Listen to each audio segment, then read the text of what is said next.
Hello everybody. So welcome to another video lecture regarding solution concentration, specifically the topic under expressing a solution in percent. Okay? Right now, pag-usapan natin is how to express using mass volume basis naman. Okay? So let's answer a sample problem here. Sabi dito, a solution is prepared by dissolving 25 grams of salt in enough water to make a 500 ml of solution.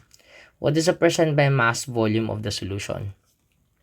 Sinasabi sa atin dito, meron ka daw 25 grams of salt. Ngayon, tinunaw ko siya sa water para daw makagawa ako ng 500 ml ng solution. Ano daw ang percent by mass volume ng aking solution? Okay? So, let's write given. According sa ating given, we have a 25 grams of salt that was dissolved in water para daw makagawa ka ng 500 ml of solution. Okay? Now, anong hinahanap sa atin? What is the concentration of the solution using percent by mass volume basis? Alam naman natin, pagka mass volume basis, the equation should be percent by mass volume is equals to mass absolute divided by volume of solution multiplied by 100. Okay? So, since we've established na meron po tayong mass of solute over volume of solution, all you have to do is tingnan ngayon yung mga given kung satisfied ba siya para kay equation. Sabi dito, mass of solute. Meron ba tayong mass of solute? Yes, that would be the 25 grams of salt. So, percent mass volume is equals to 25 grams of salt divided by volume of the solution, which is 500 ml. Okay? Hindi po yan solvent, kundi solution. And then multiply by 100.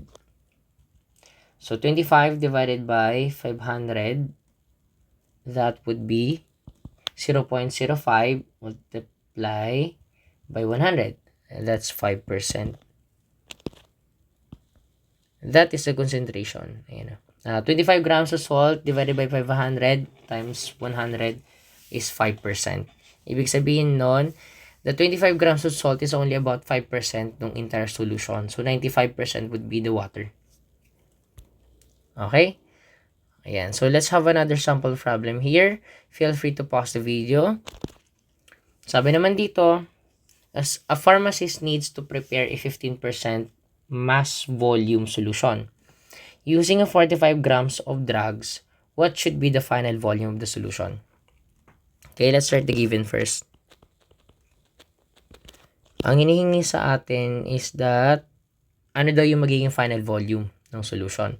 If you have a 15% of mass volume of that solution and using a 45 grams of drugs, gaano karami kaya yung magiging final volume?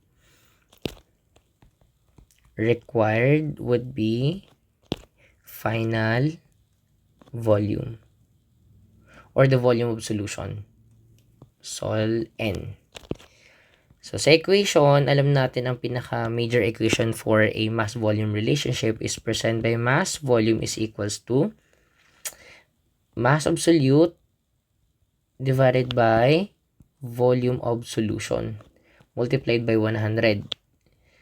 The problem here is that you have a mass of solute and mass of volume solution sa equation, pero ang given sa atin is the 15% ng mass volume.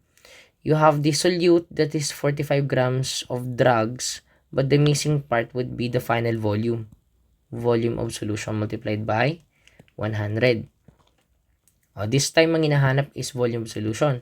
So, all we have to do is rearrange the entire formula making the 15 multiplied by volume of sol N is equals to 45 grams of drugs multiplied by 100. Since the operation is now multiplication, we can divide both sides by sa kung anong kinakailangan ba natin dito. Ang kinakailangan ko po is the volume of solution. Therefore, ang dapat kong mawala dito is the 15. So, divide both sides by 15, which makes the volume of solution is equals to 45 grams of drugs times 100, that's 4,500, divided by 15. So, ibig sabihin nun, you have a 300 ml of solution. Na yun ang hinahanap sa ating question. Okay?